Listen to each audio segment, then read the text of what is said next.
Hindi yung makita. So we have Oy Rillosa, Oy Rillosa, James Rillosa, and we have Felix Taban.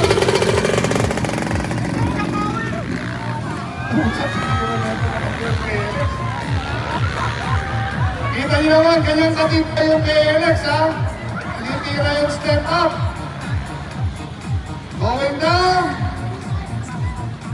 So Noy Rillosa, leading, and then Felix Taban.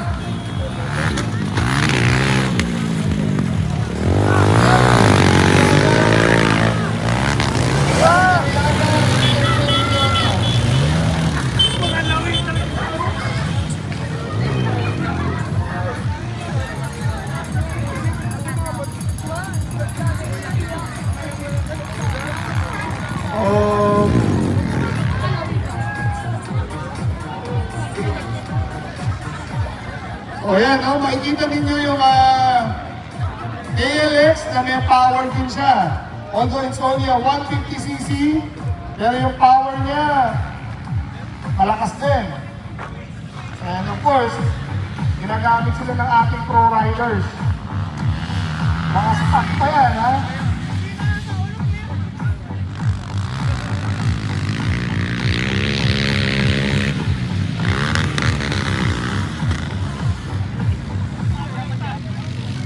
Yan. Double nila. Kaya pa naman.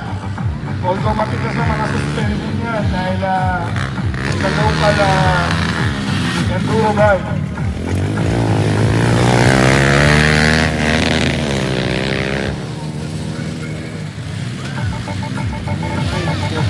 Ano naman si Terence Taban. Also known as the Hunter. The Philippine Motorsport.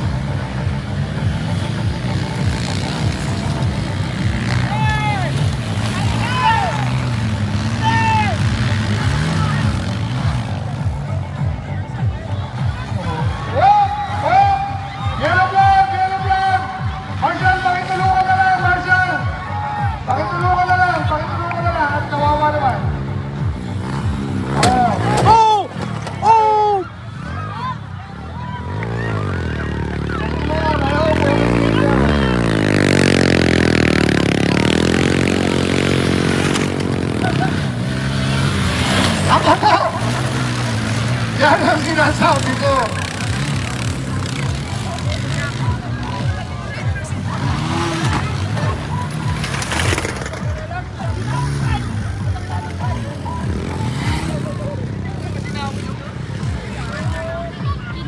So yan, no? Huwag na lang siya i-jump lang na lang nakatulad ng pro. Pero kung dyan lang naman sa mga ganyan straight or any off-road condition, kaya-kaya na KLX. Mga request ko, kuya.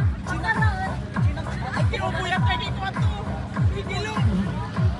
Nagkataon lang na yung ating rider na gumamit ng KLX ay masyadong mabilis.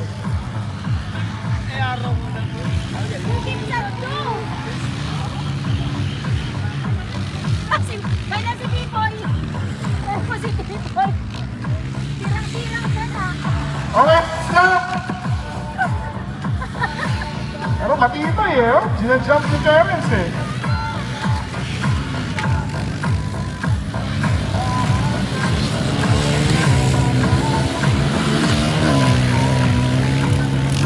Okay, last lap!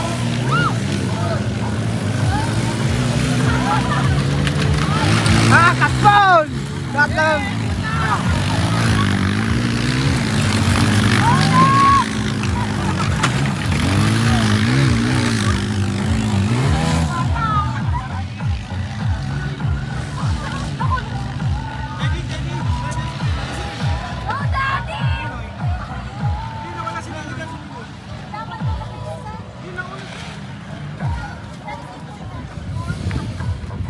So it's now Jason Rillosa leading.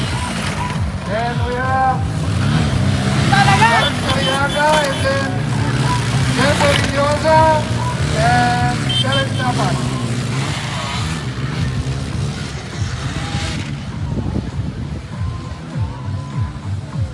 si Uda, spike. Huli na sa gulong. Yan. Inabot pa, oh. Udo. Uli. Udo Okay, yan sana. bakbakan sa likod. Between Charles, Jeffoy, and Terence. So last lap na, few turns left. Before the checkered flag. Tingnan natin. So si Terence humahabol dun sa dalawa. Na. And Charles still hanging on to the second position. By Jeffoy, nice move by Terence Nabat. Taking the inside. So tingnan natin. And going for outside, Terence Nabat. It's now the lead on the second.